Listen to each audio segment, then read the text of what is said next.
Assalamu alaikum ji. Welcome to the second Women Ophthalmology session, which is being held in Afro-Asia Conference of Ophthalmology in 2022.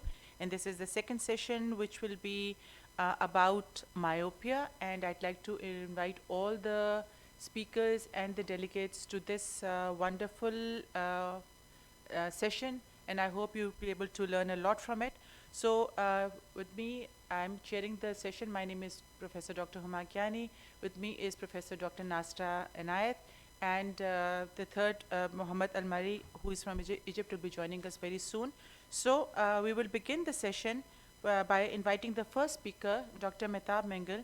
She is assistant professor at Quetta, and she has traveled all the way, and so we'd like to welcome you, Mehtab, and she will be talking about prevalence and epidemiology of myopia.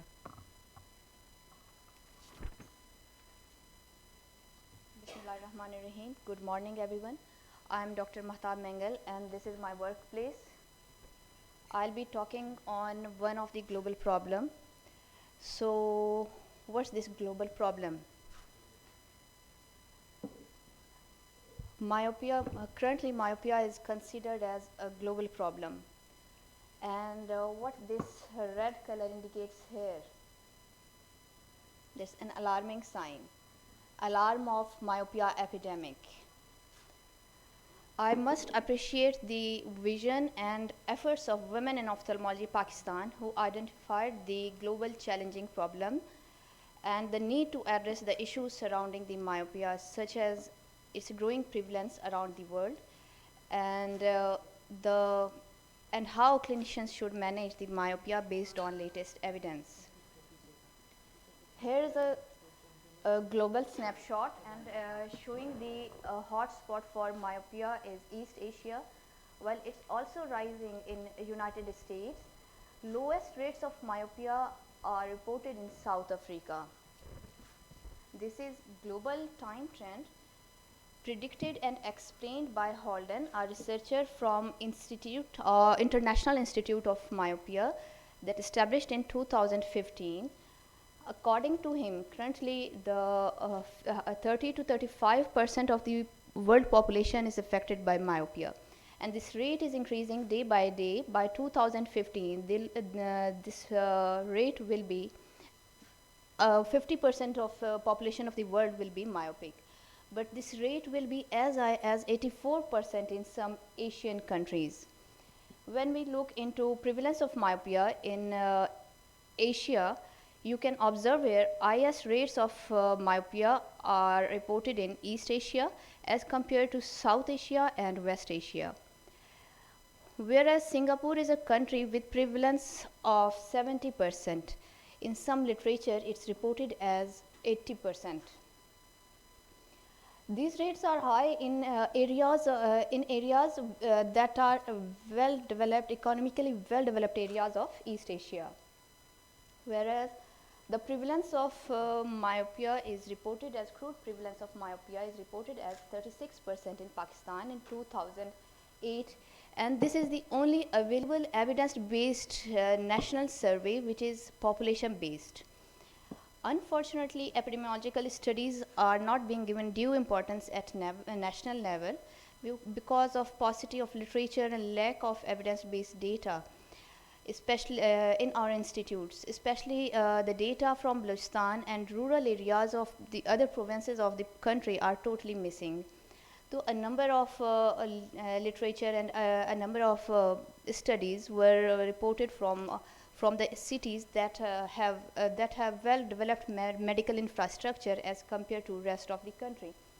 So here I'm showing you few results of few studies, basically local studies, and most of these studies are school or college student based studies.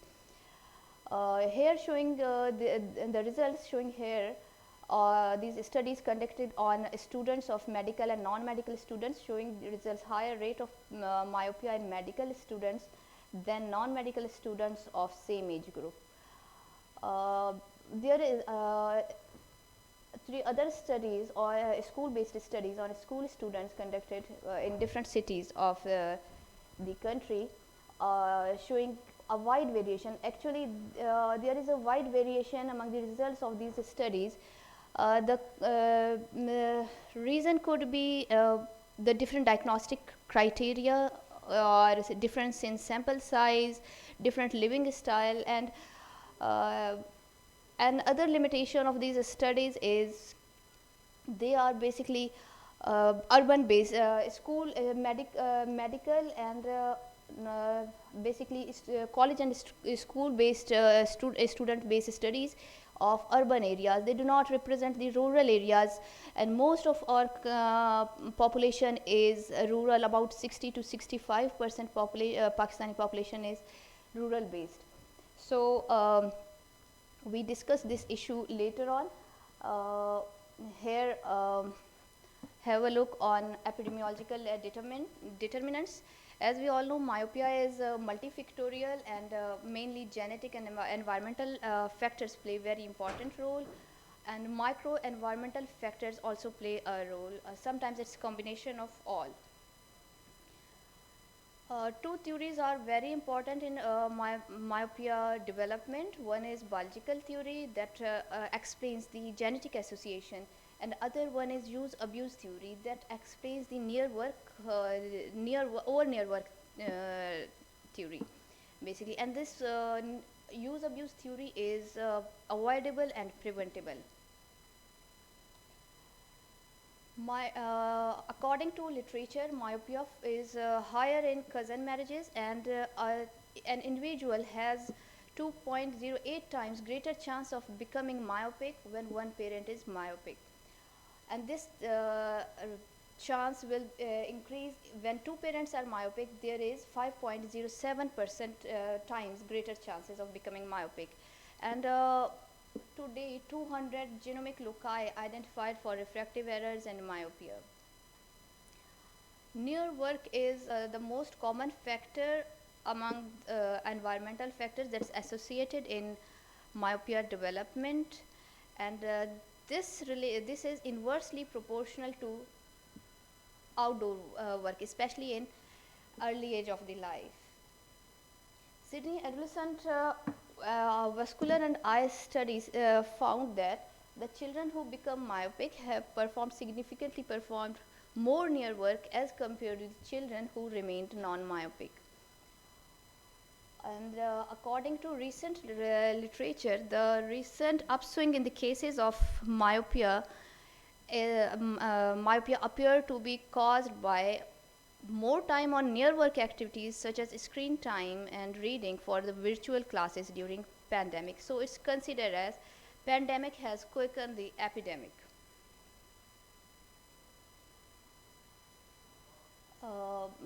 Other risk factors have been explained by different researchers and authors, such as digital screen time and decreased outdoor activities, malnourished state, sunlight exposure, urbanization, vitamin D level and calcium level, higher education level, myopia, parental myopia. But basically the concept of all these factors revolve around the biological theory and near work theory. So here I conclude my study.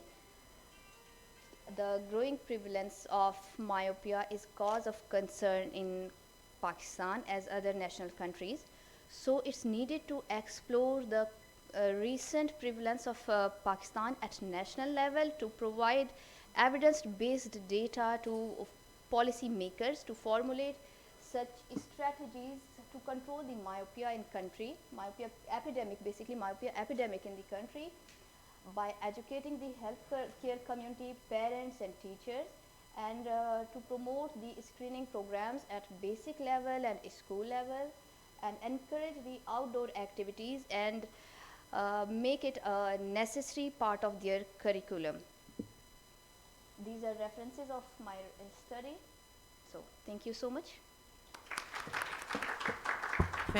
Thank you, Mehtab, and thank you for keeping up with the time also.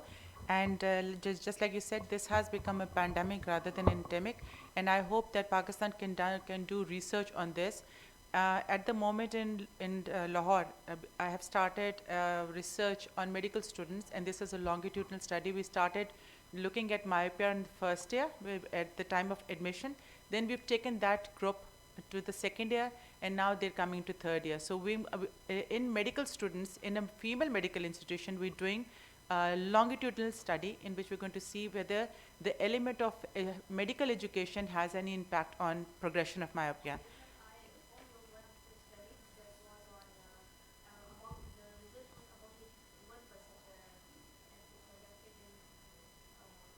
Yes. And so now that was fourth year, and now we're taking it or starting it all the way from the first year to final year. Now I'd like to invite Professor Dr. Seema Qayyum. She is the president of Women Ophthalmology Pakistan, and she is the one, and we all sitting here started this a dream in 2016, and it was on 3rd December 2016 that first Women Ophthalmology session was taking place, and you were with me, and we all, in fact, all the women sitting here were with us. So thank you so much, gentlemen, also for being here, and she will be talking about myopia. Are our infants at risk? अस्सलाम वालेकुम and thank you very much Mama. Just a point कि ये हमने जो शुरू किया था, it was on the steps of Fatma Memorial Hospital. Yes. Humaran came to me and मेरे कंधे पे हाथ रखा, should we start at WIOP? And I said, why not? And that was the big thing. And we're still saying why and why not. Yeah. And we joined it to call it WIOP. Yes, it started from a why not. So now today I will be talking about myopia. Mehtab has done a wonderful job and made my job easier. She has given all the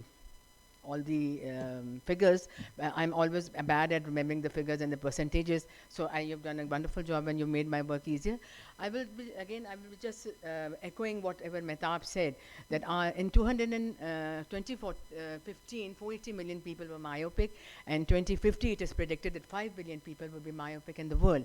So it is like an epidemic, and now we're hearing about myopia in the past years. We have been talking about it now, and hopefully we will be, in the upcoming year we'll be talking that how we have managed to curtail down this epidemic. Now, this is just, I think Mehtab also showed the same figures, that the different countries and the percentages, that like in 2020, they've given the predicted, that in Nigeria, like it from 4% it would rise to 12%, but in the other countries you can see there would be an exponential increase in myopia by 2050. That is a predicted. So talking about myopia, genetics does play a role in myopia. If neither parent is myopic, it is low risk. One myopic parent, 3 times risk, and if both the parents are myopic, 6 times risk. But yes, here we cannot do anything about it. But there are other factors in which if we intervene, or if we do something about it, we may be able to prevent this myopia, because once the myopia has set in, and especially if it sets in a child and they have a growing age, so your myopia here, it will by the time the child becomes an adult, it will almost go to a level of being a pathological myopia. So we have to intervene at times. And now these are a few of the pictures, and these are real life pictures. These are not pictures which are taken from the Google. These are the real life pictures, a candid camera. And this is a celebrity. I'm hidden her face, but she was relaxing on the couch, and the child is relaxing, and it's an infant, it's a toddler. It's just a 6-month-old child, and he's on the screen. So this is something which is very, very alarming. Then again, this is from my family. If the mother knows that I have used this picture, she's going to kill me. But yes, this is from the family, and yes, this is like early in the morning, 4 o'clock. The mother was sleeping, and the child was into it. And I even caught hold of a child. The mother was sleeping, 7 o'clock, pitch dark room. Or the daughter, she's only about 8 months. And she was on the carpet and I woke up, please get up, what is she doing? And she said, let it be, doesn't matter. So that was the answer I got. So this is again from the family. The Mickey Mouse and the child, both on the screen. This is the child was in a restaurant. The parents were having their dinner, candlelight dinner. The child was doing this. This is a playroom. This was a play date. All of these children are playing together. So this is what is happening. So what are we into? We have to do something about it. However, the light. So in 2007, the light went on to speak. That's when researchers figured that kids in California who became nearsighted had stopped spending time outdoors. The play dates have now changed. From outdoors, they're sitting in the living room with their screens, no one talking to each other. My adult son, when he goes to his friend's house and asks, "But what did you do there?" I mean, we played on the वो क्या खेलते हैं वो लोग TV पे बैठ के, what are they called? We just played with the क्या बोलते यार, हाँ हाँ अच्छा. And I never gave my child, I never gave my son a PlayStation. But when he goes, they mean, but what did he do? We were just watching. But did you talk to each other? No, we did not. Do you know with whom you were playing? No, man. No, Mama, I don't know. There was someone there, but we were playing together. So that is the social interaction we are having these days. So the odds of myopia increase by 2% for even one diopter hour of near work per week. And by near work, okay, there can be an argument that when we are reading and when children are going to school, that is also near work. So people can argue, okay, then should we stop reading, should we stop studying? But this near work is like, it is detrimental for the children who are, like young children, and they don't need to sit on the screen time because they're not into school and they're not into homework and they're not into studying. So still they are all the time, they are sitting on the iPad or the laptop or on a screen. So do we have to make a lifestyle change? I remember my mom always telling me not to read in the dark room and to give the eyes a break every once in a while. So this is the reality. Now science has also shown that you have to give a break. It's a 20-20-20 rule that after every 20 minutes, for 20 seconds, look at a distance of 20 feet. And it is, again, the science has proved that you don't have to sit in the dark. But as I remember my very younger days when my mother always used to scold me, don't sit on the अंधेरा कमरा करके तुमने नहीं पढ़ना, और उस वक्त we were not on the mobiles. Then try to spend 14 hours a week out of doors. That's about 2 hours a day. And of course, if they can spend more time out of doors, they absolutely should. So that's what it is required. You have to play outdoors. You have to go outside. और कुछ नहीं कर सकते तो बच्चे को make the child stand on the window and like if you're living in an apartment or if you're living in a place where you cannot go outdoors, then at least the child can stand in the window and do something. Then eye examination should be compulsory for children at 1 year of age, and I'm very particular about this at 1 year of age. I see a lot of children. I do a pediatric practice, and I see a lot of children who are like less than a year of age. And over my pediatric practice of 20 years, in the last 1 to 2 years, I have seen 4 months, 5 months, 6 months of a child with high myopic astigmatism, and the parents are not myopic. I don't know what is the reason behind that. I have not conducted a study. I cannot give you the figures, but sometimes it is very alarming. I pick up my retinoscope and they have myopic astigmatism, and the child is hardly 7 months old, 8 months old, and whenever I ask the mother, okay, what is the screen time of that little child, that little baby who's in the on your lap, and it's like it's like about 2 hours, 3 hours a day, maybe sometimes more. And most of the time they say if a year अगर थोड़ा बड़ा बच्चा है जिसको weaning start उन्होंने कर दी है, so they say कि जी वो खाता नहीं जब तक nursery rhyme नहीं सुनता.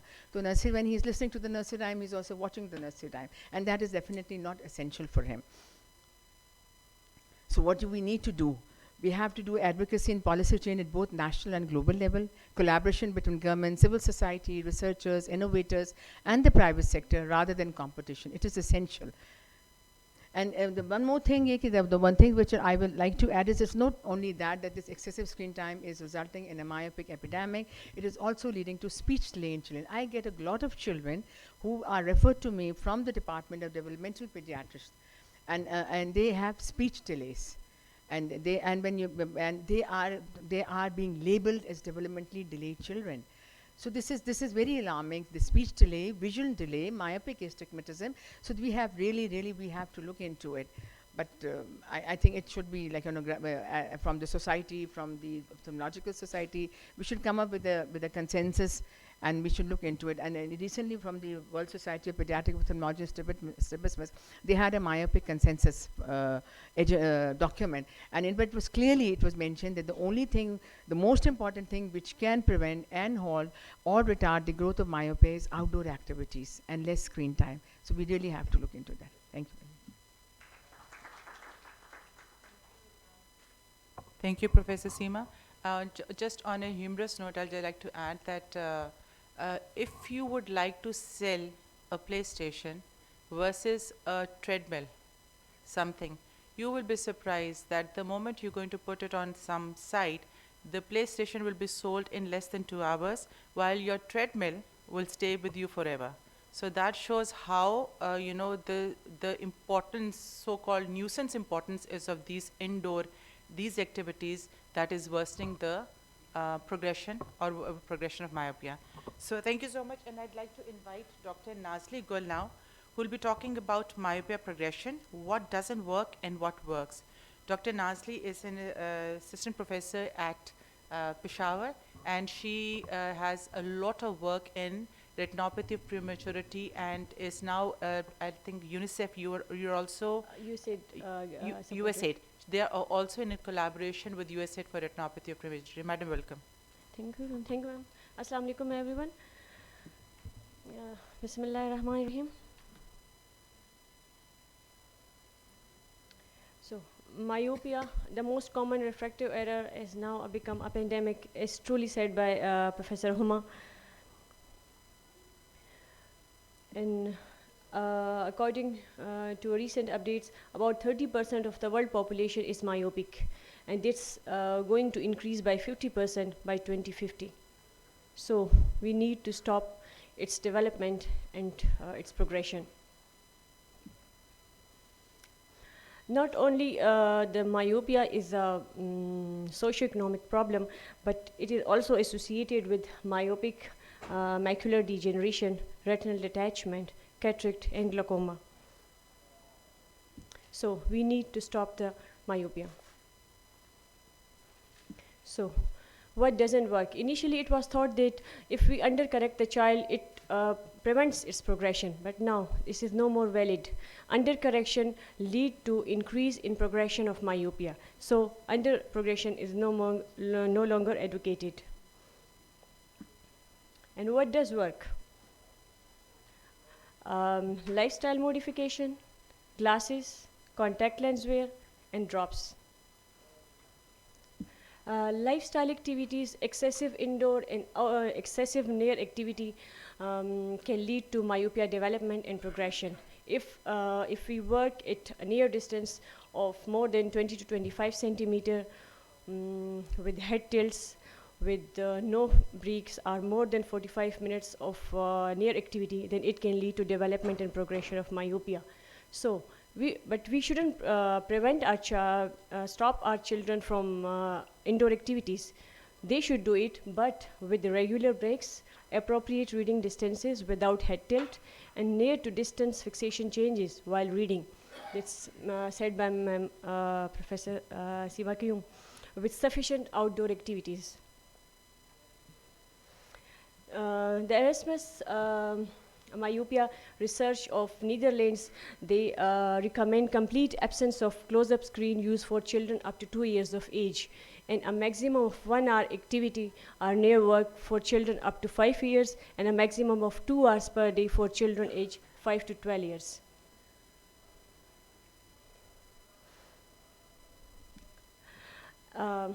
Again, this has been mentioned by Professor Seema, a minimum of at least 2 hours, and per day are 8 to 15 hours of outdoor activity per week. And the natural lighting, it is proposed that in natural lighting, dopamine is released from the retina, and it prevents the axial elongation. So if there is absence of dopamine, it will lead to elongation of the eye. Indoor lighting with a light intensity of more than 3 lux was a protective factor for myopia in China. And a French agency for food and health regulation, they recommend to use the indoor lighting and use incandescent light bulbs rather than fluorescent or LED lighting. And they recommend to limit the use of LED bulbs at home. The second thing is spectacles. These are the affordable and easy way of correcting myopia. They can be single vision glasses, bifocals, progressive additional lenses. But whenever you are going for to refract any child, you must go for a cycloplegic refraction. The first refraction should always be a cycloplegic one. If the child has plus 0.75 hypermetropia or less hypermetropia before 6 years of age, then they are at increased risk of developing myopia. So action should be taken to prevent its development. Spectacles with peripheral defocus designs such as the dim lenses should be considered over single vision lenses in progressive myopes.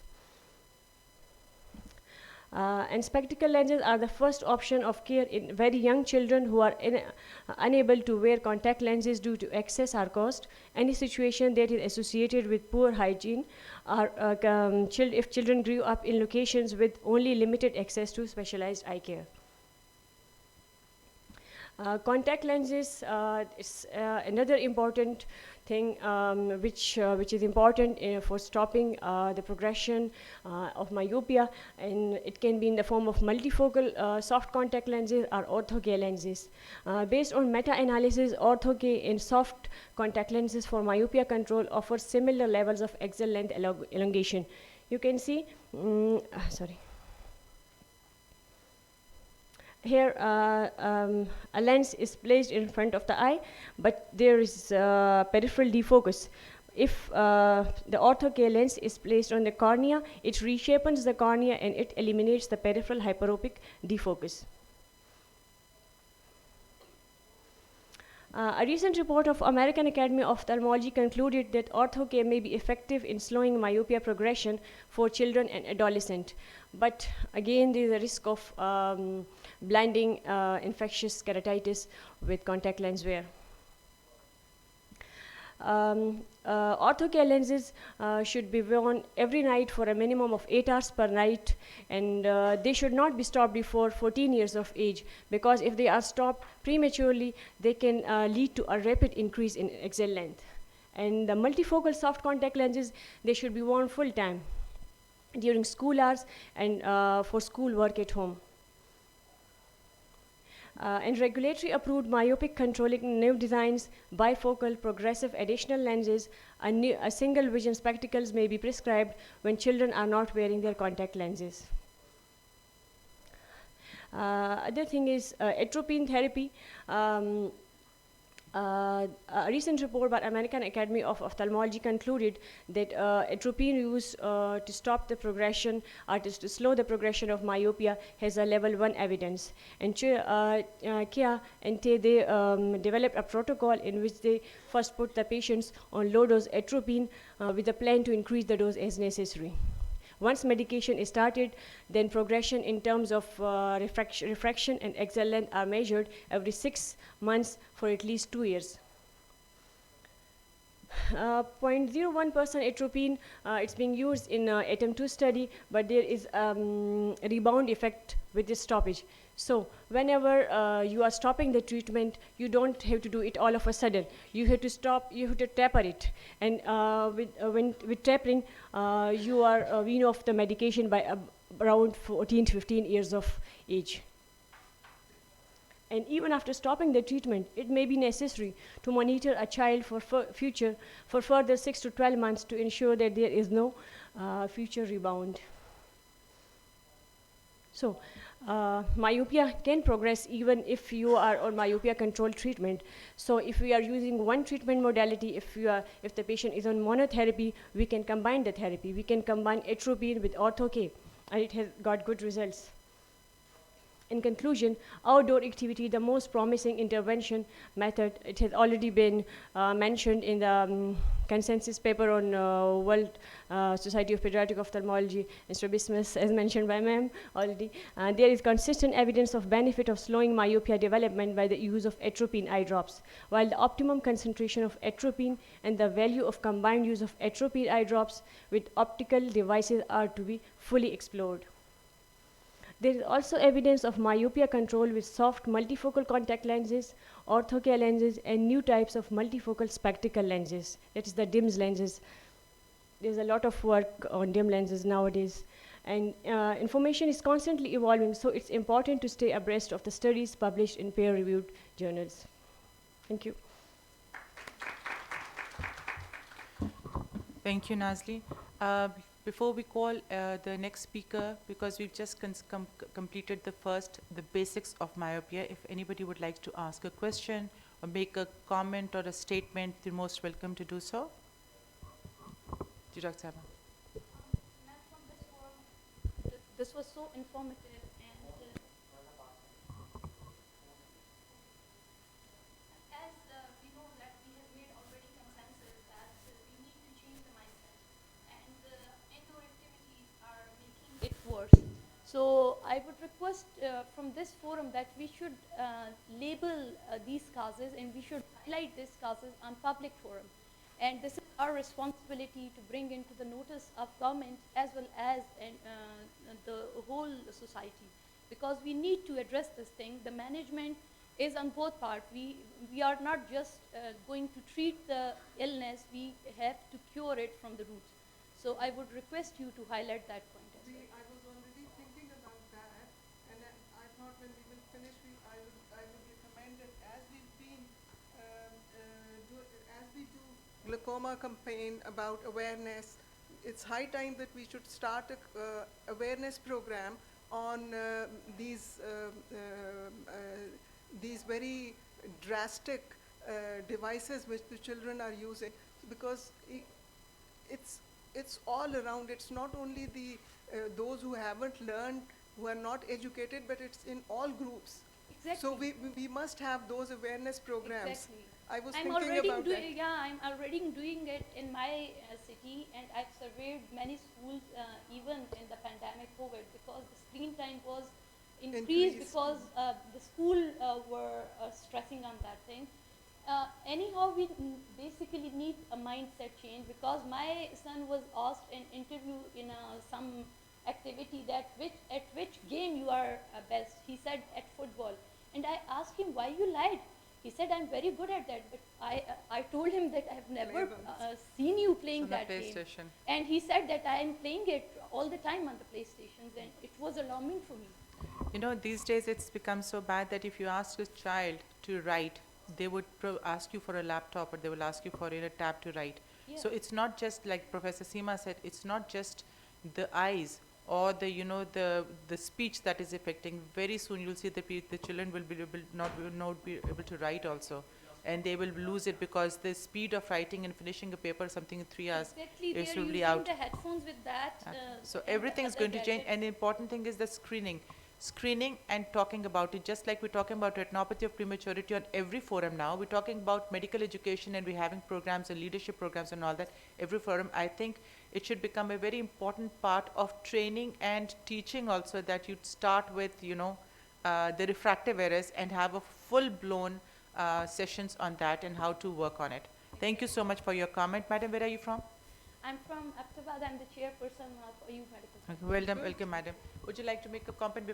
आप जब तक comment तैयार करें, मैं ज़रा अगले को बुला लेती हूँ. I would like to invite Dr. Sara Riaz. She's an assistant professor in Faisalabad and a wonderful lady, and she has like springs under her feet, because if you ask her, she goes from Ahmedabad to Attak to Pindi to Lahore and to Faisalabad in a week's time. I don't know how she does that. And then she's got 2 beautiful daughters also. Welcome, Sara. And by the time you prepare, Dr. Sir, Thank you, ma'am. please introduce yourself also, sir.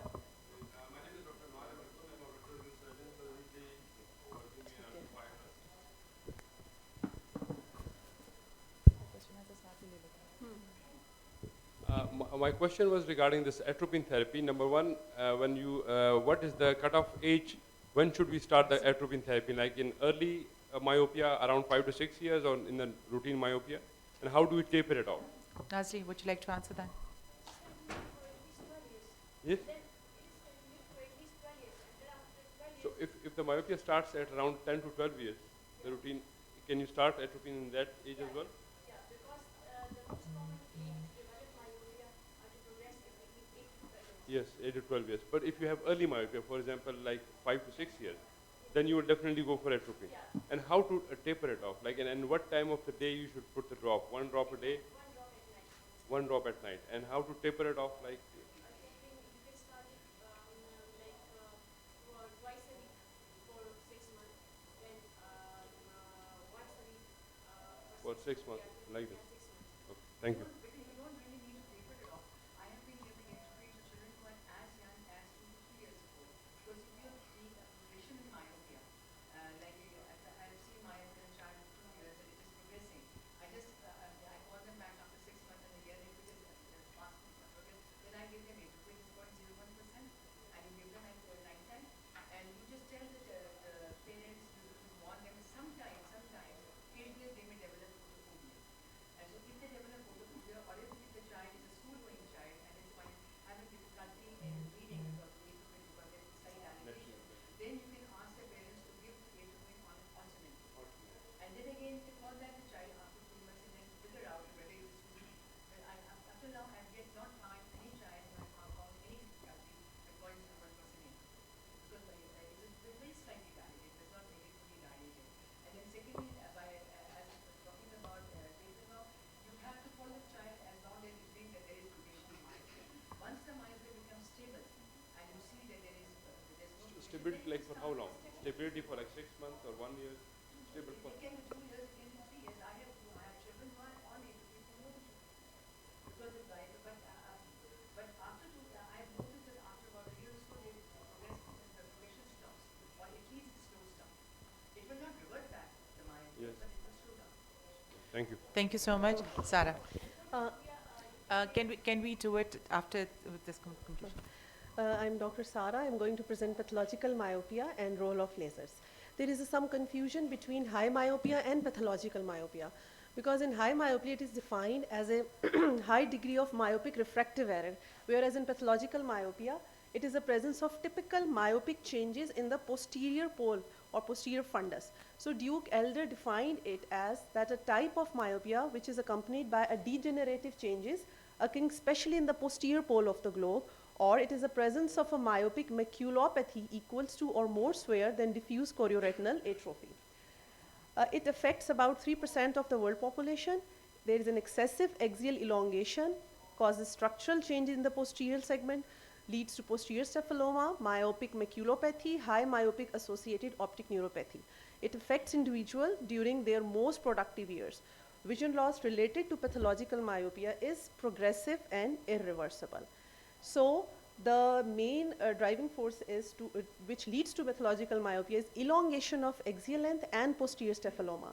Biomechanical forces related to axial elongation results in stretching of the ocular layers and progressive thinning of retina, choroid, and sclera. So primary risk factors are the same like greater axial length, higher myopic spherical equivalent. Additional risk factors are female gender, larger optic disc area, and family history. So when we look at the fundus, there is a progressive RP thinning and attenuation develops throughout the fundus. When RP attenuation surrounds the optic disc, this hyperpigmentation is called peripapillary atrophy. So as a result, a hypopigmented myopic crescent or myopic cone is seen where sclera is it's directly visible. So in intermediate disease, choroidal vessels will be more prominently seen beneath the atrophic RP, but in progressive disease, the choroid itself also atrophies and the choroidal vessels may become less noticeable. So progressive thinning, atrophy resulting in photoreceptor loss, breaks in the Brooks membrane, CNV can occur, macular hole, pigmented epithelial macular or fovea detachment. In very few cases, peripheral RD can occur. So in maculopathy specifically, if we ask, there is diffuse chorioretinal atrophy, patchy chorioretinal atrophy, lacunar cracks, myopic choroidal neovascularization, and CNV-related macular atrophy. So the lacunar cracks, they are irregular yellow pairing bands. In the picture you can see bands seen in the posterior pole in about 4% of the eyes with axial length of at least 26.5 millimeter. Among these patients, 29% they develop CNV. So these breaks can expand, stretch, may resemble the appearance of a geographic atrophy in dry AMD. So Fuchs spots, they also referred to as Foster Fuchs spots. They are an area of RPE hyperplasia suspected to be the response of RP to previously regressed CNV. Cephaloma is characterized, we all know it is an outpouching of scleral tissue, typically involving the optic disc or macula. It is estimated in 35% of the eyes with high myopia. more evident on OCT or B scan. This is a picture which very clearly shows the posterior staphylomas. This is a B scan of the patient. So myopic CNV is the most common cause of vision loss, reported in 5 to 10% of the cases. There is progressive thinning, atrophy leads to break in the Brooks membrane. Development of myopic CNV tends to be smaller and less exudative as compared to CNV in AMD. So it is one of the good signs that यहाँ पे जो CNV है, that is less aggressive. An international group of experts in high myopia, they develop a classification based on a meta-analysis of pathological myopia. The categories are from 0 to 4. When there is no macular degeneration, 1 is tessellated fundus, 2 and 3 is diffuse chororetinal atrophy and then patchy, and the 4 is macular atrophy. Recently, it has been noted that many patients with macular changes from pathological myopia, they are not sufficiently represented by an atrophy-centered classification. So a newly proposed ATN classification system for myopic maculopathy includes atrophic, tractional, and neovascular component. So diagnostic procedure, we all know that although angiography and ICG is more sensitive for detection, but then spectral domain OCT, which is a non-invasive, quantifiable, and widely available method for monitoring CNV. CNV will be visible as a subretinal hyperreflective lesion with or without retinal, intraretinal, subretinal fluid or PET. Now we all know that OCT angio has more recently emerged as a non-invasive technique for detecting and confirming the presence of myopic CNV. This is a picture. On the above picture, you can see there is an active CNV bleed, and this in OCT shows CNV membrane and the fluid, and here you can see the CNV membrane. This is an OCT angio in which new vessels are clearly visible. So when we comes to the management, patients who are stable, having stable myopia, they may be followed annually if they are not having any complication. But in case they are having CNV or any other complication, then patients are followed more closely as determined by their treatment regime. If we comes to the laser, laser was in early stages when there was a extrafoveal CNV, then laser was applied. But in the late 1990s, PDT, it was evolved. So PDT became more famous, but now with the advent of anti-VEGF, we use anti-VEGF in all the cases. Initially, what happened that there was initial improvement in visual acuity after laser of CNV. These gains were not sustained, and patient experienced visual loss due to a laser scar expansion, which eventually involved the fovea or recurrent CNV. So nowadays, anti-VEGF therapy is considered the first line of intervention for eyes with myopic CNV. But if he goes to the myopia only, because in pathological myopia there is only a macular changes or CNV, which is the most important complication in which we use laser. But in other cases of myopia, when there is a lattice, that is high myopia, we all know that it is an important risk factor for the development of peripheral retinal degeneration, which can subsequently develop into an RD. So lattice degeneration, it represents a weak retina which is lined by a vitreous. So treatment with argon laser, when there is a concern that retinal hole, tear or detachment may develop, or the patient is having symptom or symptomatic tear, or the patient has RD in another eye.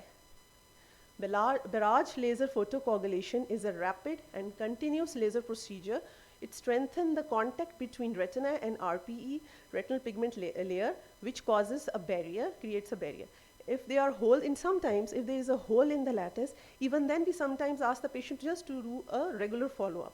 But when we apply the laser, if any intraocular surgery is planned, like cataract surgery or LASIK, only then barrage laser is advised to seal it and to prevent the detachment. This is a study, they prove that prophylactic laser barrage treatment significantly reduces the incidence of retinal detachment after phacoemulsification in high myopia. Thank you. Thank you, Sarah. And I think it's a very, very informative talk. While I'm calling another, if there's any question that we'll take, I would like to invite Dr. Henna. And Dr. Henna is the diagnostic person. She is the treasurer of Medical Retina Association now. And anything that you want to know about retina regarding the OCTs and the FFAs and everything, she's the person to go to. And very, very impressed. Hannah, she's a consultant in Rawalpindi and taking care of the federal cabinet also. Thank you very much for this very kind introduction. I'm not sure if I'm worthy of it, but thank you, WIP, for the very kind invitation. I'm honored to be presenting at this stage, and obviously my congratulations to the to the organizers of this very beautiful event. It's always a pleasure coming to Lahore. So basically, I'm going to be talking about retinal imaging in myopia, and that in itself has got a very significant, and then I can go on and on and on because this is what I've been doing for the past 12 or 13 years. So for me, I play with, you know, gadgets every day, and these are not the kind of gadgets that we were talking about earlier. These are very highly, you know, sophisticated retinal equipment.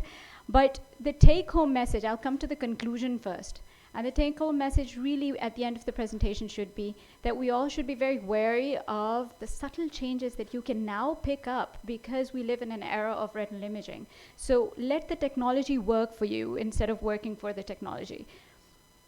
And I have no financial disclosures. So basically, why go for imaging in myopia? We've come to a point in time where the advances of retinal imaging have really made us rethink our concepts and our management of retinal disease, because we can now see so much deeper and so much closer that it's not about a would-be, could-be phenomena anymore. So the science of retina has turned from a largely subjective science to a very objective science, and that is now, you know, really redefining our management strategies as well. Why image in myopia? Now, for example, I were to tell you about, you know, intrachoroidal cavitation in the parapapillary area. You'd say, okay, I have a mole on my nose, who cares?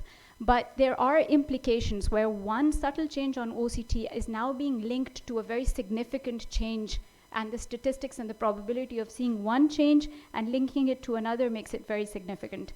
You can prognosticate, you can see how much of stretch is there on the myopic retina. So these are the imaging modalities available. I wish I had the Optos, I don't, but there are people, Peshawar may be here, Lahore may be here, so you can make use of that as well. And so I'm going to be talking about all of them. This is the pathophysiology of myopia, basically. You're looking at the stretch.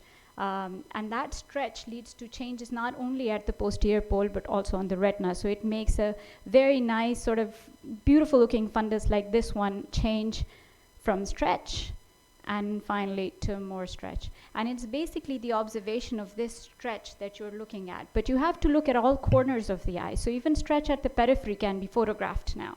So you can actually see retinal tears without looking indirect ophthalmoscopy kiye baghair, scleral indentation kiye baghair. And sometimes even cases like this have been reported. So how to use the OCT? First thing you have to remember the very basics of it. The OCT is not just off the macula, and it's not just off the RNFL. It's also anterior segment OCT can also be used, but I'm going to be touching very briefly on all of that because I know there's a lot of shortage of time. So how are you going to study the macular traction? First of all, that posterior staphyloma that develops, it can be studied in a lot of detail to kind of आपकी progression को वो estimate करती है, and that progression puts you at risk or puts your patient at risk for developing a lot of other signs which are irreversible. So for example, if you're, you know, we live in a day of refractive surgery. So if you are working a patient up for refractive surgery and you look at the myopic OCT and you see myopic changes, very subtle changes that you know puts this patient at higher risk for developing, say, foveal kisses or macular hole, you'd really think very closely about, you know, because there's no use of getting refractive surgery done and after 6 months or 8 months this patient lands to you with irreversible visual loss. And there are certain other changes that I'm going to be briefly describing. So the staphyloma, you have to make sure what is the orientation of the staphyloma. So it can be centered at the posterior pole, at the fovea, or it can also be centered at the optic nerve head. And both of these have got different, so the staphyloma is obviously centered on the posterior pole will have a higher sort of visual disability than the one centered on the optic nerve head. But where I find myopic CNV ki baat ho rahi thi, madam, very well, efficiently described it as less aggressive as AMD, but it's almost always associated with being at the fovea and associated with a foveal hemorrhage. Now, I find these cases very difficult to assess because in cases mein agar aap fluorescein angiography karenge, all you're going to see is blockade from the hemorrhage. So you don't really know, is this a spontaneous hemorrhage that has arisen from a Leck's crack, or is there a CNV under it, right? So those cases I find, although OCT angiography is being overstated, but one of the very few clinical applications of OCT angiography, very important clinical application, is in myopic CNV, because you can actually see under the foveal hemorrhage and make sure that you've got neovascular tissue there before you inject. There's no use of subjecting to any patient to unnecessary anti-VEGF injections. If you know for sure that there's neovascular tissue, yes, you should inject. Similarly, another similar case scenario, myopic female comes to you, pigmented lesion at the fovea. She says she's got metamorphopsia. And then you suspect that she might have PIC. It may be an inflammatory lesion rather than CNV. Again, a very important application of OCT angiography. It just kind of, ये जो flow overlay है, इसका किधर? Oh, oops, sorry. Pressing all the wrong buttons. This is the in-fast OCT that we're all, used to seeing, but I usually don't see this when I'm looking for neovascular tissue. I see the flow overlay, and in the flow overlay, physiologically, there is no blood flow between the RPE and the Brooks membrane. So if you're seeing this kind of blood flow over here, that it actually just ensures the presence of neovascular tissue, and now you're reasonably sure what you're getting into. Again, it's a story of traction. The traction can be at different levels. It can present very differently from the outer retina down to the inner retina. And you get all these different sort of myopic traction maculopathy images. And you know that it just gives you an indication of how much of stretch there is actually on the retina. Traction and internal limiting membrane detachment. Now, you can differentiate this from epiretinal membrane because there's that RNFL schissus. You see these very small fibers being shredded as a result of the tangential traction. And why is this important? Is because 67% of patients with this sort of detachment will develop foveoschisis within the next 2 years.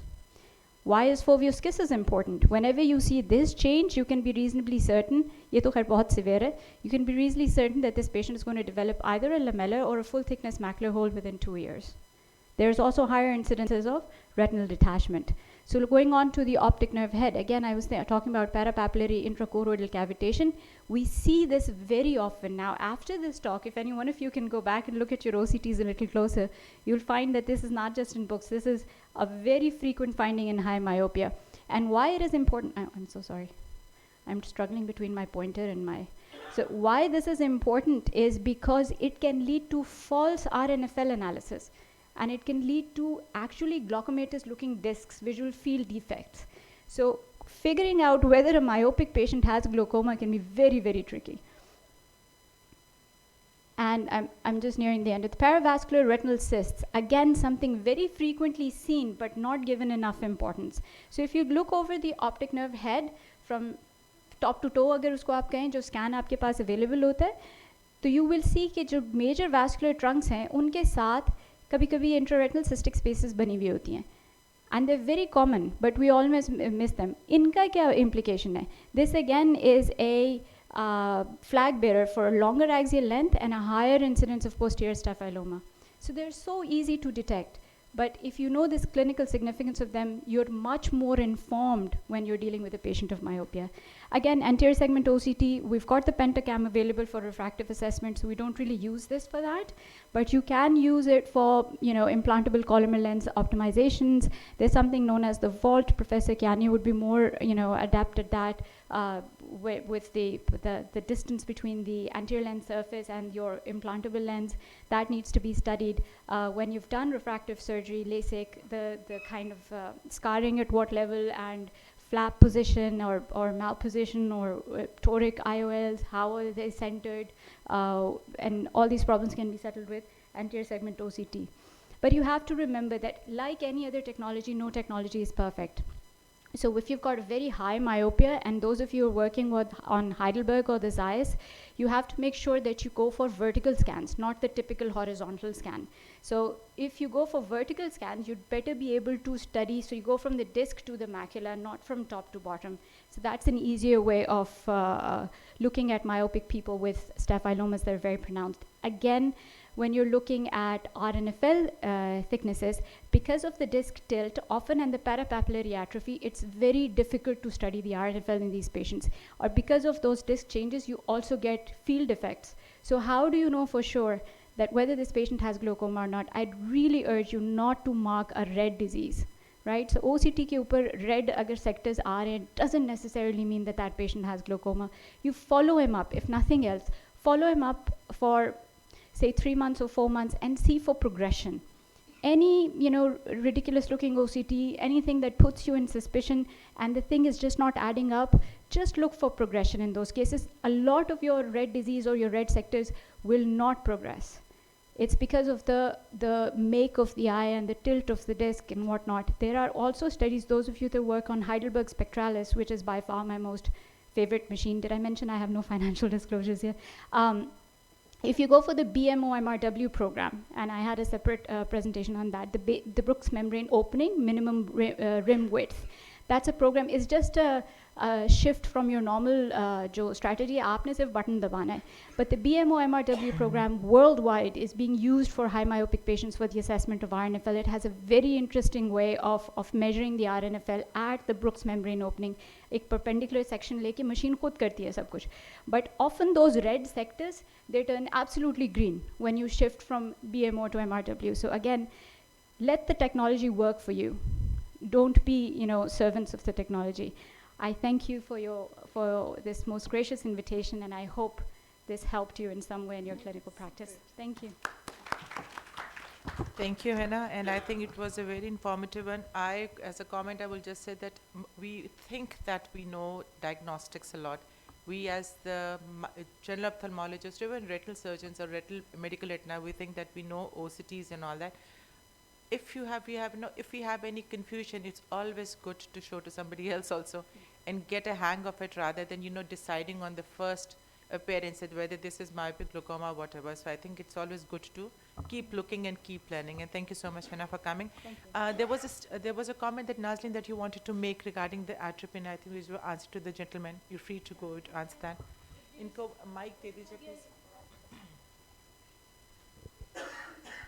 If there's any other question, because now we'll be going towards the treatment of myopia, so the first half of the session is over. Any comment, any statement, any question, please feel free to ask. Yes. If there is photophobia, you can go for photogray glasses, and for reading difficulties, you can go for bifocal lenses, bifocal spectacles. Any question, any comment that anybody would like to make? Sure. First of all great presentations in the first half. Just adding to the atropine thing. So there's a WHO recommendation which is available. This is for the gentleman. I don't know who asked the question, but there is a WHO recommendation in which 6 to 10 years of age is what is recommended with a progression of 0.5 diopter over a year. So if you look up that recommendation, it will help you decide when you want to start and when you need to stop the treatment with atropine. Thank you, just wanted to add that. Is anyone using, beside Professor Seema and all the pediatrics, is anybody using atropine for the prevention, progression or regression of myopia in the house? You are? Would you like to make a comment or a statement of as to how you manage these patients? Okay, so far I haven't had a single patient complaining of photophobia or glare or any symptoms like that. I'm following these patients. I have a significant number of cohorts, and I feel that it really works. It's very simple. We're dispensing it in our own clinics. Unfortunately, it's not commercially available. It's available in the Arkan pharmacy, all that I know. But otherwise, it's not commercially available, which is very unfortunate because we know it works, and I think something needs to be done for it to be commercially available.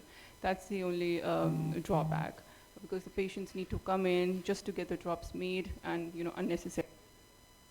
That's the hard part. But otherwise, I'm not facing any kind of patients are concerned.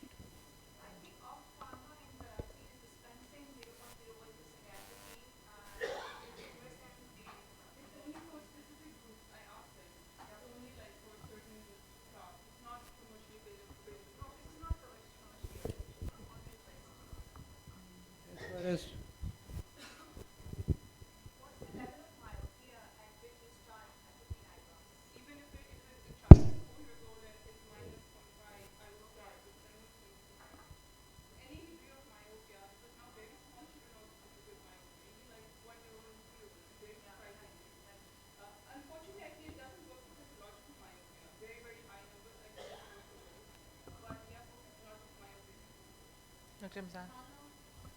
Yes. You are treating myopia with atropine drops, okay? Then Dr. Sahib, what is मतलब कितना follow up है आपका patients कितने की हैं? Almost 3.5 years. And what is the level of decrease in myopia? Half diopter every year, yeah? Is there any? Decrease नहीं करेगा.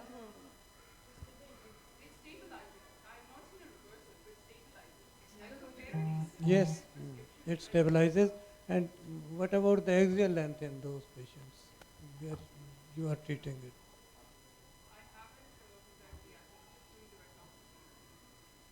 I think axial length also should become in the study.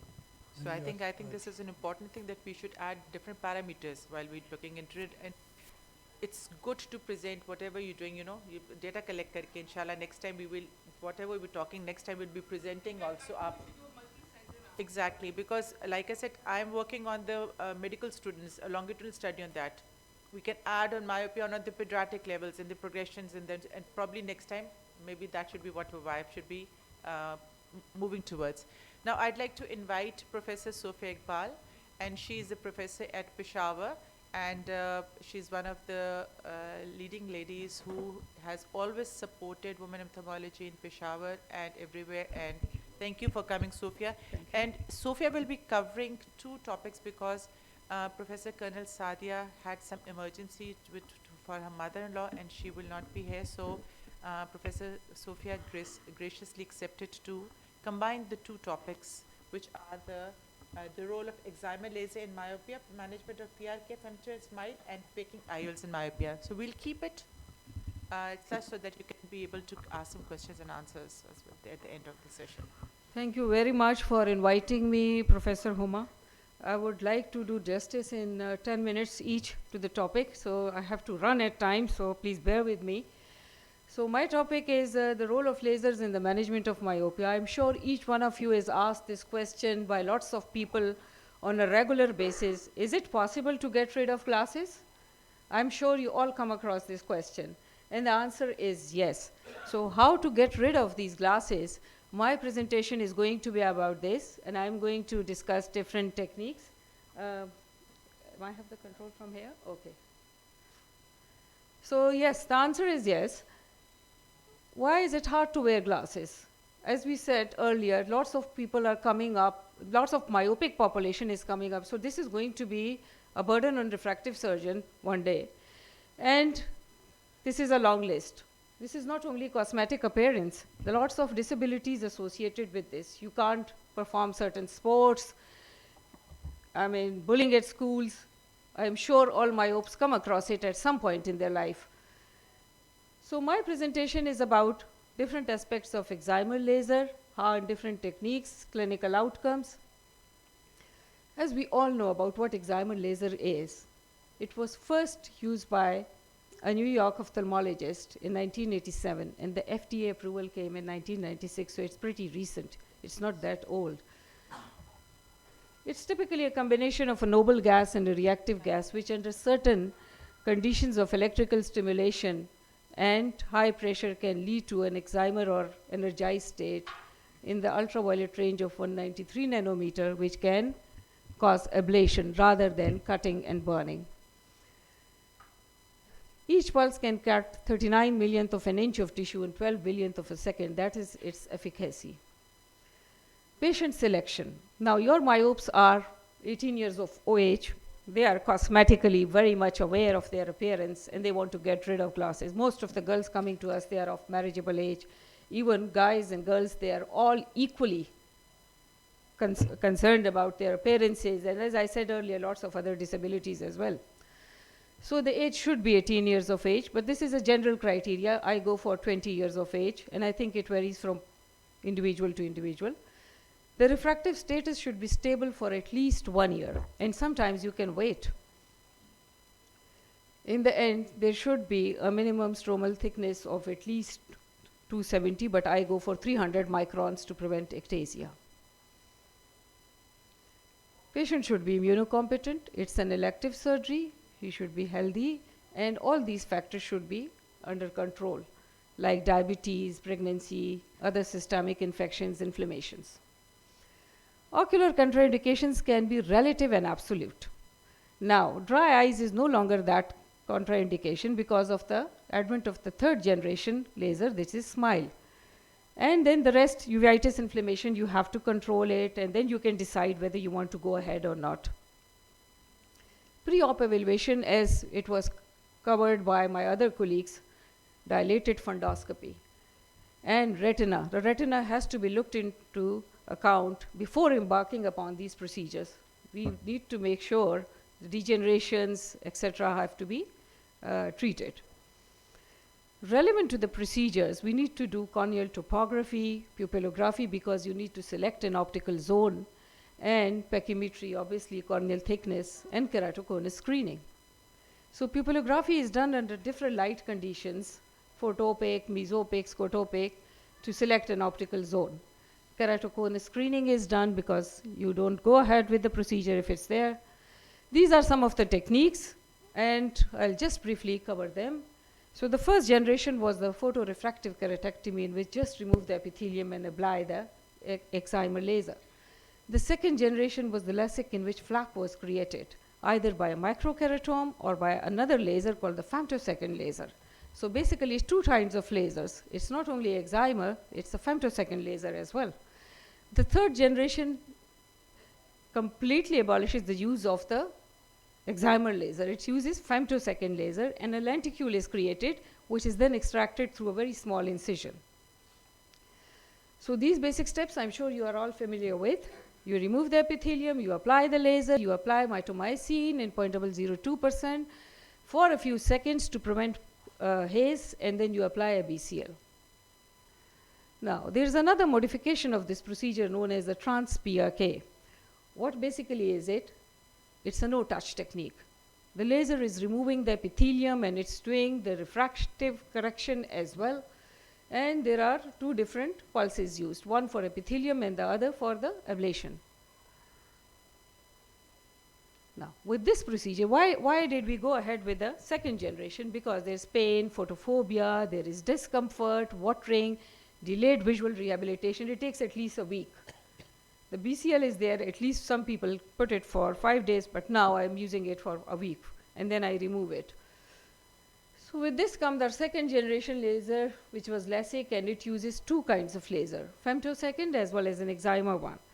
Now, you can use a microkeratome, a Moria blade, and different Nidec, etc., and then you can use it with the femtosecond laser. Now, this can be a standard one which takes into account only low order aberrations, but the most recent one is the customized LASIK, or topography guided, or contoura vision, which takes into account high order aberrations. So now with the microkeratome, you can create a thickness up to 120 micron. The hinge is only at the nasal side, and the edges are not as regular as with the femtosecond laser. You can have less high order aberrations, spherical aberrations. You have a prolonged tear breakup time, better contrast sensitivity function, and lower vacuum is needed as compared to the microkeratome, which can increase the intraocular pressure up to 65 millimeter mercury. So the flap has vertical edges, so reduced epithelial ingrowth. So what basically it is? It's an infrared laser which causes photo disruption, and it results in the generation of a rapidly expanding cloud of free electrons and ionized molecules, leading to acoustic shock waves, which can cause this cavitation bubbles, and then collateral damage is much less as compared to the one with the ND-YAG laser. So it's quite safer to be used. So these are the basic steps. You numb the eye with drops, you make a flap, you apply. The flap can be, as I said, with a femtosecond laser, you shift the patient to another, in my setup, we shift it to another machine, and that's the excimer one, and then the flap is replaced. So coming to the ablation profiles, normal LASIK converts the prolate cornea to the oblate structure, which the center is flattened and the steeper periphery, and it can induce high order aberration. To reduce this and to preserve the prolate structure, Q value is calculated and altered to give a more spheric one. So the LASIK has advanced over time. The recent one is the topography guided one. What is waist front technology, and what are high order aberrations? The high order aberrations can be comma, double comma, spherical aberrations. And why are they relevant? Because they can cause decreased contrast sensitivity, night vision problem, glares, shadows, halos, etc. Custom LASIK has the potential to treat both high and low order aberrations. So the Contura vision surgery maps 22,000 points as compared to the conventional one, which is 200 points. So you can imagine that it is customized according to each individual needs. How it works. The wavefront device transmits ray of light which is reflected back and through the pupil into the aberrometer device, which is arranged in a unique pattern which measures both high and low order aberrations. All these are displayed in a 3D wavefront map. This information is electronically transferred to the laser and computer matched to the eye position, enabling the surgeon to customize the procedure. So just to give you an idea, this is a normal cornea, and this one is the one with the flattened one. I'm sorry, that's the flattened. Okay, yeah. Sorry. Acha, this is the center area which is flat, and it is here these aberrations are induced. So this laser tapers corners of this and patient enjoys good vision. It's not only 6x6 vision which is important, it's the quality of vision, the contrast sensitivity, and lots of other problems, especially with night vision. But this procedure has a long list of complications, as you can see: flap-related complications, epithelial ingrowth, dry eyes, ectasias, undercorrection, overcorrection. Some of the photographs of the complications, I'm sure these all are covered in refractive surgery workshops. Epithelial ingrowth, drastic complications, and how to deal with it. I won't go into the detail of this. Another fine type of this, I haven't done it. So with this come a third generation, a small incision lenticule extraction, which is a new era in refractive surgery. But it has a significant learning curve. It's not that easy like PRK or femtolasic. It is technically more challenging, but it can cover myopia up to 10 diopter. It's a small incision, but it has a big advantage. Why? Because there's no flap. So no flap-related complications. It's all femto. There's no excimer. So it's a single step, one laser device. You can save your laser pulses, your excimer laser pulses as well. So there is tissue removal rather than ablation. It maintains the intact corneal stroma, about 120 micron, and that is the one which is responsible for the biochemical strength of the cornea, less nerve cutting, and less symptoms of dry eye, so better corneal sensation recovery. And as I said, no flap-related complications. So this is basically how it will look like. This is the anterior part of the cap, under posterior side. This is the side cut through which you enter and you manipulate your lenticule. So these are, the minimum thickness should be 10 to 30 micron on average. This is the distance between the anterior and the lenticule is usually 120 micron, but it can be up to 160 and can be less as much as 100. So the side cut is from here, and these are the optical zone. So these are some of the technical parameters through which you recommended incision site depends on the right-handed surgeon or the left-handed, so you can make side cuts like that. So these are where the side cut is. This is the lenticule which you are going to extract. So the basic steps is the opening of the incision, definition of the planes, dissection of the anterior plane first, then the posterior, and then the extraction. Dr. Huma, I have a video if you have time, so can I play that? More. But that is for the another talk. तो दोनों का अगर combine करके चले you ji. can, you know, So shorten it's some a वो जो video मैंने दी थी आपको वो play कर दे. It's a promising alternative to LASIK. दूसरे को short कर Short लेना. version वाली. ये play कर दे. सुफिया दूसरे को short कर लेना. हाँ, I will try. I will try. I don't promise it. उसको short कर लेना because we have another 10 minutes, but because we have a break, Okay. we can take it to another 20 max. 20 max. So this is how, this was the first case I did. So this is the, how the, I have just made a short version of that. This is how the lenticule is being created by the femtosecond laser. And this was the case I did after practicing on a lot of goat eyes. First the posterior, then the anterior, and then the side cut will be made. This is the side cut. And then we manipulate with the instrument. So you enter the corridor and then you dissect on the anterior side. With time, you become quicker, and I would recommend, if you are an early surgeon, don't go for myopia less than 5 diopter, because the lenticule is very thin to handle initially. And then don't select the patient with high brows and difficult anatomy. So ideally, easy cases should be selected first. So now we are going the dissection.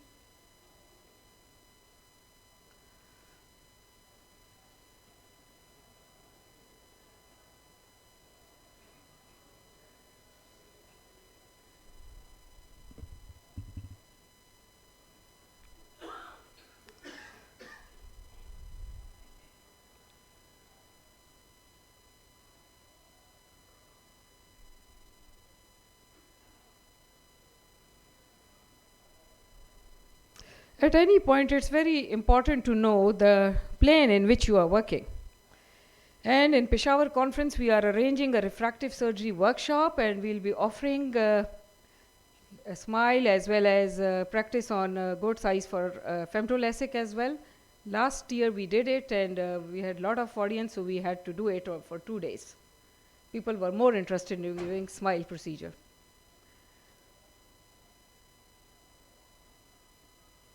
So now trying to, once when you are completely sure that you have dissected it completely, then attempt it, and then you check whether you have removed the whole part of it. So next I'll proceed to the another talk of fake IELs. Now everybody is not a candidate for laser surgery. We've got very high myopes between 10 to 20 diopters. So for that there is an option now, and that is fake IOLs. No financial disclosure. So what basically are fake IOLs are present are you inject or implant it in the presence of a natural crystalline lens. And they can correct a high refractive error range up to 20 diopter. This is a potentially reversible procedure. You allows the crystalline lens to retain its function. Patients who are not suitable due to thin corneas or high powers can be a good candidate. They have got high quality of vision, less high order aberrations, and you can adjust it with complementary corneal surgeries as well. And since it's a highly skilled procedure, it prevents misuse of the procedure. As you all are aware, lots of people are doing refractive surgery even if they are not trained, because it's easier to do photorefractive keratectomy. It's just removal of the epithelium. But this is since a highly skilled procedure, so misuse. So this is just angle supported are no longer used. So it's iris fixated, which can be soft and hard, and then PCIOLs. Previous designs, iris fixated lens, this is how it will look like. Posterior chamber sulcus supported implantable lens. Ideal candidate, as I said, should have anterior chamber depth of 3, endothelial count more than 2000 cells, no other ocular pathology. Now contraindications, history of uveitis, anterior chamber less than 3, presence of anterior and posterior synecdoche, glaucoma, evidence of nuclear sclerosis or developing cataract, and retinal detachment. My previous colleagues, they covered that topic of retinal degeneration, prophylactic lasers and all that. So that has to be considered before embarking upon that. So we need to have to undergo certain assessments, such as anterior posterior segment evaluation, white to white measurement, ultrasound, biomicroscopy, anterior segment OCT, corneal endothelial cell count. These are some of the formulas used by different manufacturers. What I personally do is we tell the manufacturers about certain parameters, and then they make it in a formula. So I won't go into the mathematical details of that formula, but these are the parameters we need to check. So the anterior, the angle to angle distance can be done by OCT, UBM, Scheimpflug imaging. This is measured from the corneal apex to the anterior surface of the lens, and it is used to calculate the effective lens position by subtracting the distance between the IOL and the crystalline lens. Ideally, the distance between the lens and the crystalline lens should vary between 200 to 800 micron, and it can be measured by anterior segment OCT. So white-to-white measurement can be done by L masters or calipers to measure angle-to-angle distance, and this is where the position of the lens should be, and this is the distance between the crystalline lens and the pseudophakic IOL. This was data of one of the patients, and this is how you calculate this data, and then this was about some angle supported IOLs no longer used because of their long list of complications. So iris fixated can be rigid and it can be foldable. The procedure, how it is being done: topical pilocarpine, main incision, IOL insertion, centration, enclavation, and then in case of a rigid ones, you close it with a 10-0 nylon suture. Enclavation spots are marked on the cornea to guide fixation. Video, please.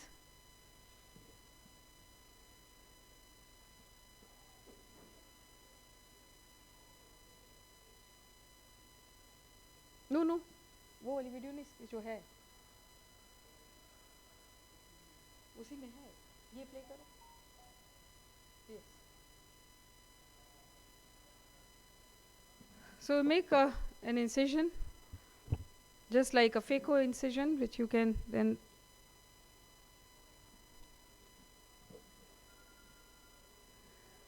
side incisions.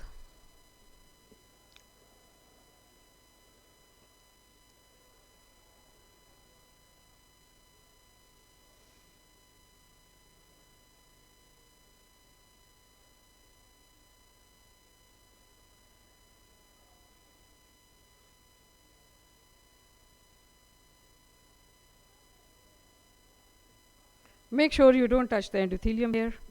Beware of the crystalline lens beneath it as well. So with a sight instrument, you can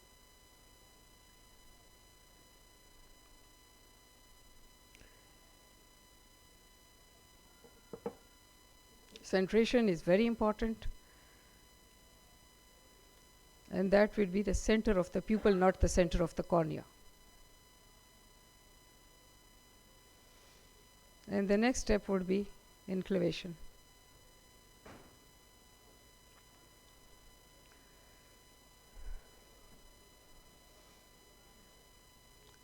So if we can stop myopia at an early age, then we don't have to undergo all these procedures. So it's basically prevention is better than cure.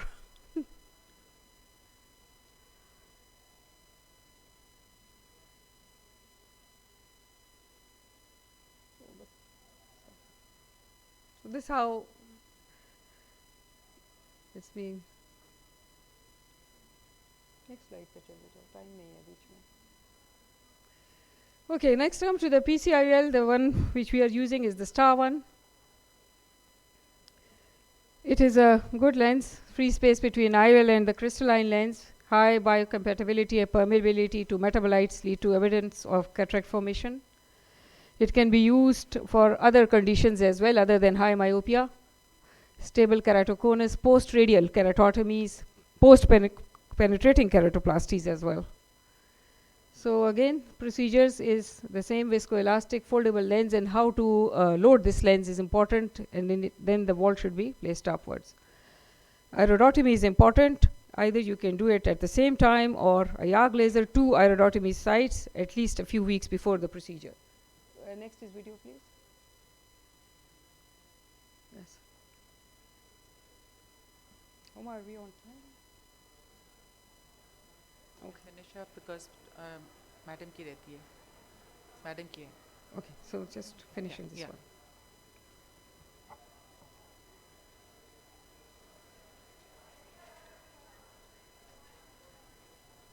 one. I'm sure there are lots of experts here who have done more than me.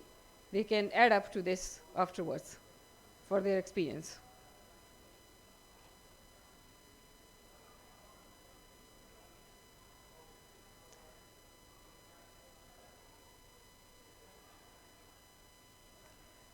Removal of this, don't know, but it's recommended, it's quite easy to do. Haven't done so far. So disadvantages, you have to undergo intraocular surgery, cataract, pigment dispersion, inflammation and infection risk is there. No procedure is without any risk. Another last slide, you can combine this with a corneal surgery as well. So sometimes you have to do both. Sometimes you have to work at the level of the lens as well as at the level of the cornea. So you can do these both combined together and help your patient getting rid of glasses, hopefully without any complications. Thank you very much. And I would like to invite you for the next conference to be held in Peshawar and our refractive surgery workshop. See you there. Thank you. Thank you. Thank you, Sophia, for covering two very important topics. And, I hope that it was informative. Now, the last speaker for today, Professor Dr. Sharmeen, she's come all the way from Aachen University, and she's chairing especially the training program and managing the corneal refractive section over there. And she'll be talking about the refractive lens exchange along with the role of premium IOLs. Thank you, Dr. Huma. So Dr. Huma and myself have been in the WIO. She had been very kind to have quite a number of women working with her. I had been representing the Karachi chapter for quite some time. Thank you, Uma, for opening this platform and for the invite as well. So all about refractive work has been covered and very nicely covered. So I'm going to, since there is less time, I'm just going to show the important stuff. When nothing works, then we look for refractive lens exchange in patients who have refractive errors. This is my declaration slide. So what is refractive lens exchange? So refractive lens exchange is like phacoemulsification. A lot of people are doing the cataract surgery and they know how to do that. The only difference is that now you're working with a clear lens. You're not working with a cataract. It's a clear lens. So you're taking out a clear natural lens from a patient's eyes whose eyes are good, and then you're putting in an implant. So it's a very, I would say, a high stressful phacosurgery. Phacosurgeries are stressful to begin with, but then when you're working with somebody who's got a clear lens, then you should be sure of what you're doing. So what is the indication for refractive lens exchange? The indications include low myopes who are in the presbyopic age. Now, low myopes in the presbyopic age, why would you not do a laser-based refractive procedure or maybe a phakic IOL? Sometimes they are not very happy with just a little bit of monovision because of depth perception. So those are the important things that you have to look for before you decide whether you want to do a refractive lens exchange.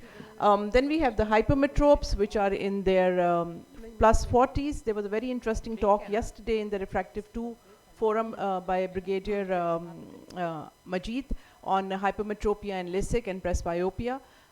So my favorite patients are the hypermetropes with which are presbyopic.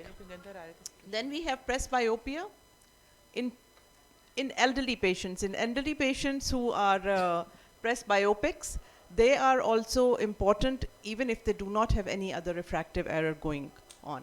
The most dangerous ones are the high myopes. Okay. So let's go through each one of them. I'm just going to share a few of my patients for each one of this category. So low myopic presbyopia, this is a patient, 60-year-old female. This was one of the most challenging cases for me. She's a cosmetologist and a dermatologist. And she came, she had a very low refractive error. A refractive error I would not want to touch.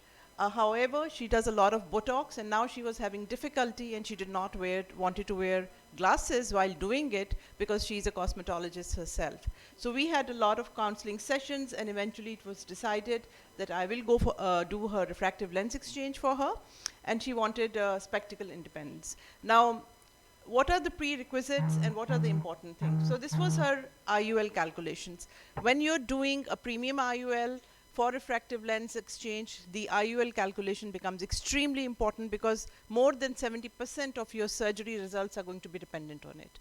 If you do not have a state-of-the-art biometry to do it, and you do not know which lens to pick, then your results are going to be bad. And in a patient like this with a minus 1.5, you cannot have an error of even 0.5 when operating. So the first post-op day, alhamdulillah, she's 20/20 and N6.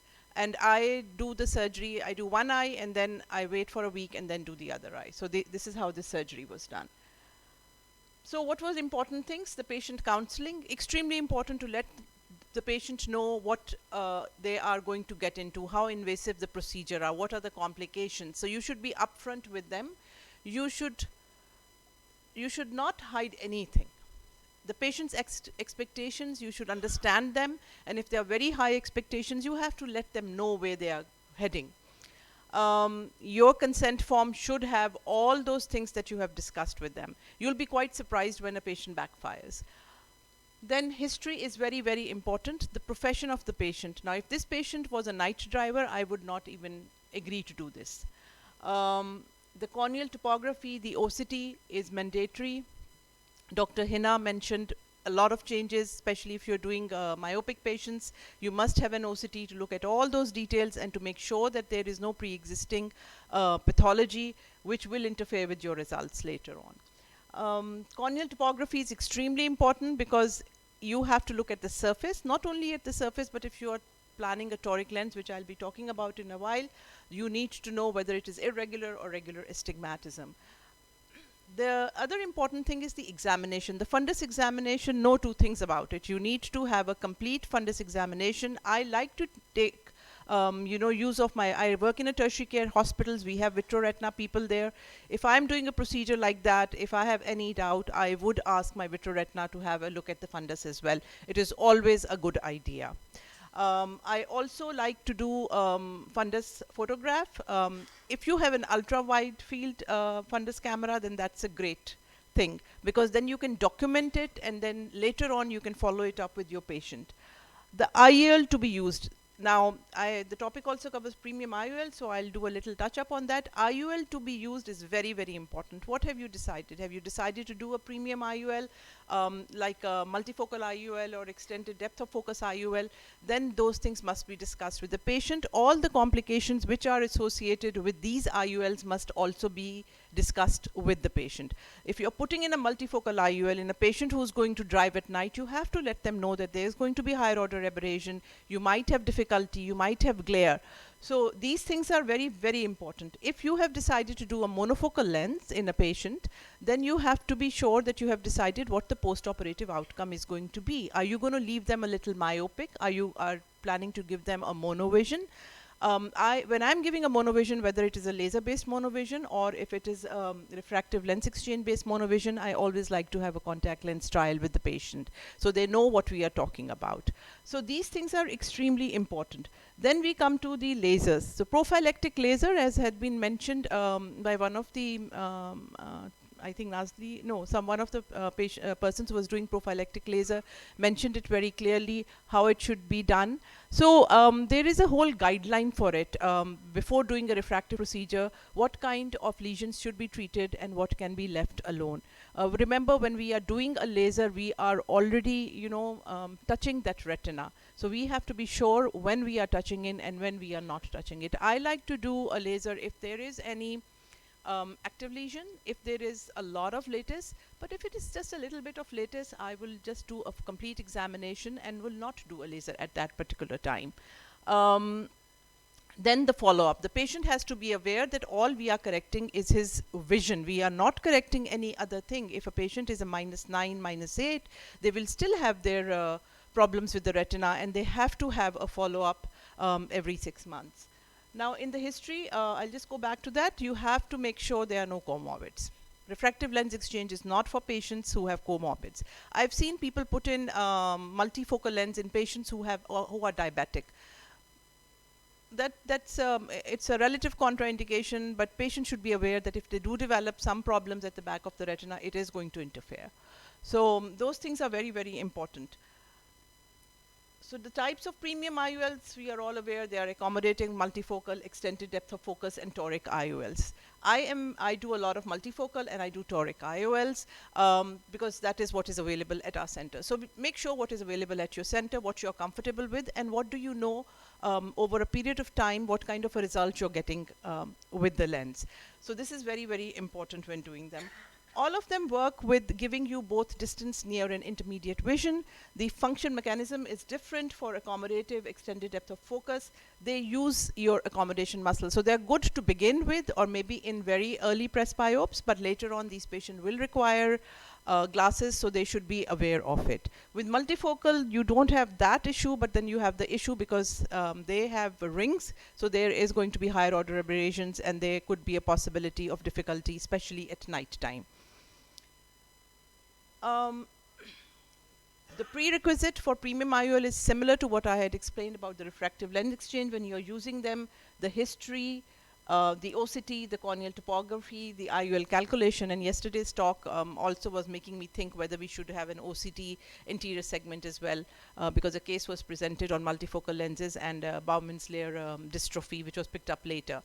So now this is another patient of mine, presbyopic, hypermetrope, 49 years female, wanted spectacle independence. Her refractive error was between plus 5.25 with the astigmatism less than 1. If the astigmatism is less than 1, I usually do not go for a toric IOL.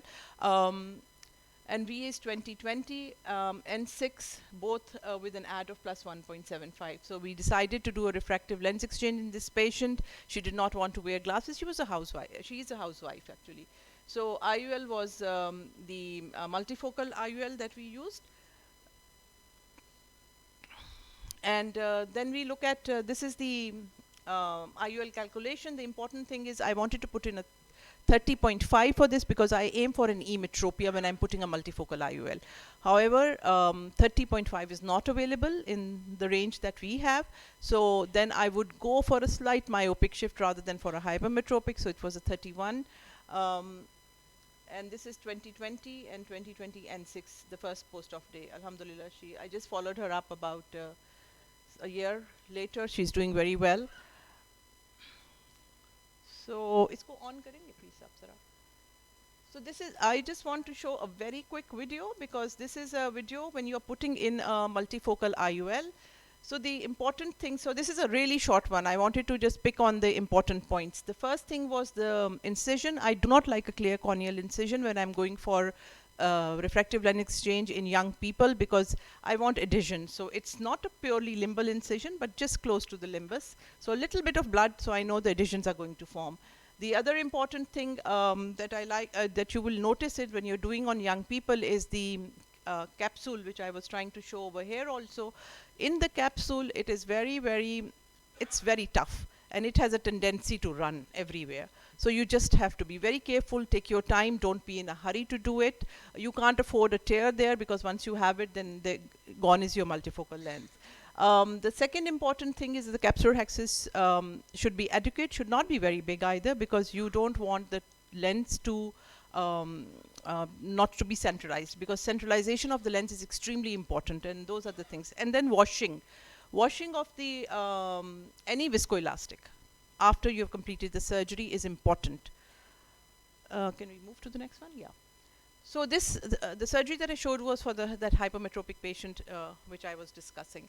Now high myopia. Now this is the most difficult ones because this was an educationist. She works at AKU. Now she's in Canada. She's a 50 years old female. She wanted spectacle independence.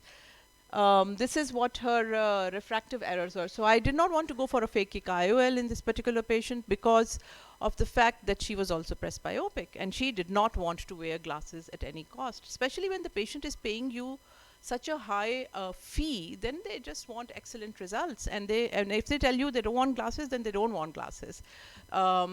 So in this one we did alhamdulillah with a multifocal toric lens, and we put multifocal toric lens in both the eyes. Now very important in toric lenses, when you're putting in a toric lens in any patient, you have to let the patient know that there might be a need to take you in again if the lens rotates. and affects your vision.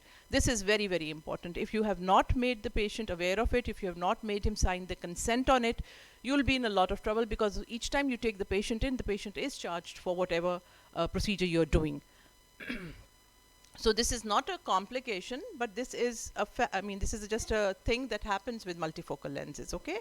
And then you have to be aware of whether you're putting in a patient with the rule or against the rule. And again, the OCT the topography becomes extremely important, whether there is any irregular astigmatism. If there is any irregular astigmatism, your toric lens is not going to work. Madam, we'll have to wrap up. Madam, we'll have to wrap up. Yes, I am closing. So then this is the IUL calculation for this patient. These are the toric lenses, how they were put in. And alhamdulillah, the results are good. So the special consideration in refractive lens exchange, especially in myopic patients. The important thing is the choice of anesthesia. Retrobulbar, long axial length, you are in trouble. So be very careful. I usually like to do these patients either in topical or peribulbar anesthesia. The depth and stability of the interior chamber is a challenge, and you need to use a lot of viscoelastic to maintain that chamber. Remember, there is no cataract to protect you. The posterior capsule is right there. One has to be really careful. The capsular hexis, it has a tendency to run away because you're usually operating in relatively younger population. Hydrodissection is extremely important. Make sure whatever you can get out just with the hydro is important. Phaco power, almost zero. Post-operative complication, again with the all complications related with cataract surgery. The most important one in those patients who are high myopes is retinal detachment, and there's been studies which had shown 0% to 8.1%. Cystoid macular edema tends to develop in high myopic patients just a few weeks after surgery. So look for a PVD before operating on such patients, because that will really protect you. Long-term complication is the PCO. PCO in high myopes is, again, when you're doing a YAG capsulotomy, the risk is higher. Lens greater than 26, the risk of detachment increases for each diopter. Long-term complication, then, as I said, all complications of cataract surgery are there. So the risk factors of post-refractive lens exchange RDs are increased axial length, age less than 50 years, male sex, Caucasian race, peripheral retina degenerations, intraoperative rupture of the posterior capsule, and ND-YAG capsulotomy for PCO. Contraindication, don't do it in young patients with no posterior vitreous detachment. Don't do it in patients who have Lecker cracks. Don't do it in one who are developing a CNV in one eye. They are likely to develop it in the other eye as well. Those who have history of retinal detachment in the other eye, and eyes with advanced peripheral lattice degeneration. So advantage is, of course, you're making the patient spectacle independent. You're getting them free of cataract surgery. There is no downtime. If there is no complication, then the next day the patient is seeing very well. And the refractive result is predictable if you know what you're doing in that. And thank you so much. Those are my residents with me. Thank you. Thank you, Madam. Thank you, Shamin, for such a wonderful and elaborate talk on the refractive lens exchange. And I'm glad that we did have some extra time before we managed to squeeze that into our session. And that due to the shortage of time, if there is a question, just one question we can take, and then Professor Nasra Iqbal will wrap up, and we'll just say a word of thanks. Right. This was a very good session. We started off with prevention, and we emphasized on prevention quite well, and went on to the diagnostics. What do we need before doing the treatment, and ended up with lots and lots of treatment given us to the finest details of how toric lenses are being put in, how is the surgery being done. And these were all excellent talks by all of you, and I welcome you all. And then we'll have a photograph in the end of the session. So all please come up for the photograph. Thank you.